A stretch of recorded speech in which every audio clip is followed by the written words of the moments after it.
The only way out is through.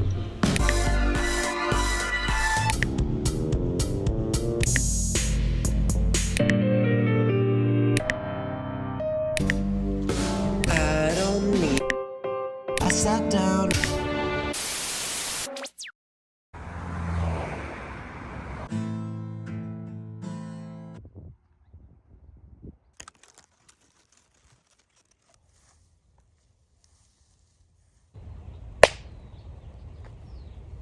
What is 96? 96 is a non-linear collection of feelings represented in the form of music. It documents my process of recovery from addiction and my transformation as a human being. I worked on this album for a year, which is the longest I've yet to spend on a project by far. My earlier works were just these flashes of inspiration. All these feelings and ideas would crash into me in this overpowering wave that would swallow me whole and leave me beached in some unfamiliar place. No sense of my creative identity or direction. 96 is different. I learned to ride the waves, and I'm not going to say that I managed to catch every single one or that I worked on it for every single day, but it's more than merely just capturing a single moment. 96 is the encapsulation of a human experience. How did you do it? Well, in many ways, 96 is the album I've wanted to make for so long, ever since I started making music. I remember I downloaded FL Studio on my computer for the first time, and it was the first time I had ever worked in a music software, and it was just so confusing with all the options and everything. I just got overwhelmed, and I didn't know what to do. I had all these ideas and these visions that I attempted to bring to life, but I just couldn't. I couldn't finish anything that was actually meaningful to me. And a lot of those original song ideas that I had that came about in that time when I didn't know how to use the real pro stuff, and I didn't really know how to make music that meant something. A lot of those ideas I actually brought to life in 96. The song No Need, Not Enough was a concept that I had that I made a drum beat for and some bass for, but I never actually made a full song because I didn't know how to. Same thing with Empty Chairs. That was actually one of my first songs, but when I originally made it, it was just this rap about some girl that I was interested in at the time, and I just used this beat I downloaded online, and it wasn't very good, and I released it, nobody listened to it. But Empty Chairs is something that is solely mine. All the keyboard was written by me, all the lyrics were sung by me, very thoughtfully, very intentionally. It was something that I was able to bring to life that I didn't have the skill to at the time. And that is what made 96 possible. I've been making music for 3 years and 4 months now.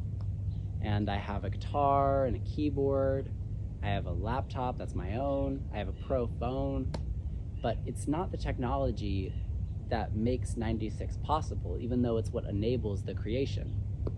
96 is made possible through a willingness and a dedication that I found inside my life. 96 is something I've stuck with. I made it the lock screen on all my devices. Even when I started a new project during the making of 96, I never stopped working on it. And that project was eventually absorbed by and became a part of 96. Obsession, willingness, and humility were the pillars of this project. Experience, knowledge, and practice with the tools of music creation were the foundation. Acceptance, growth, and vulnerability were the roof that held it all together. What does it mean? From the moment it was conceived, I knew 96 was about balance. After I started working on it, I decided to look up the meanings of the number 96. According to multiple numerology websites, 96 does indeed seem to mean balance, also family, and most interestingly, something in your life is coming to an end. It indicated that this is not necessarily a bad thing. In my case, it was isolation and addiction ending. To me, 96 means being honest in every situation and owning up to the consequences. 96 means not running away from your feelings, but going into them and going through them. 96's meaning can be derived from the tracks and the order of the track list. Pulling the Rug Out is a song about disillusionment, the realization that I was a delusional drug addict who could not be satisfied. Through is the acceptance of this fact and a message from my higher power reminding me that the only way to reach the other side of these feelings and come out a new person is to go through it.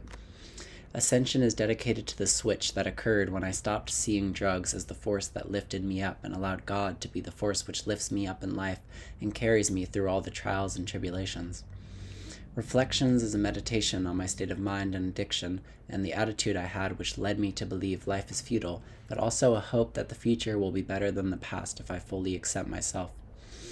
Rock Bottom further leans into that reflection and puts a spotlight on me in the depths of addiction.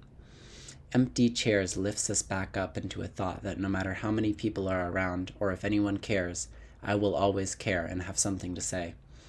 Apathy reverses to the other side of this coin and shows me fighting with the voice in my head to stay positive and to keep looking for meaning despite wanting to give up and thinking I don't matter. Two sides, same coin, gives us a brief moment to sit with these feelings and think about our duality as people. This paradoxical nature is elaborated on in No Need, Not Enough, where we see the desire to stay the same clashing with the desire to change, all the while knowing as long as I continue to lead a disappointing life, I will always feel empty. Lost takes a moment to break down the whole concept to the bare bones and talk about my dead friend who was empty just like I was, and how her death led me to see the darker natures of our disease. Mercy is dedicated to forgiveness and features me dissecting how being forgiven healed me, as well as how forgiving another healed our relationship. The Valley is a beautiful piece all about home and the little things that mean the most to us, but that are also the things we take for granted most often. To leave you with one last thought, let me say this. Life is not a theory. Life is a meditation.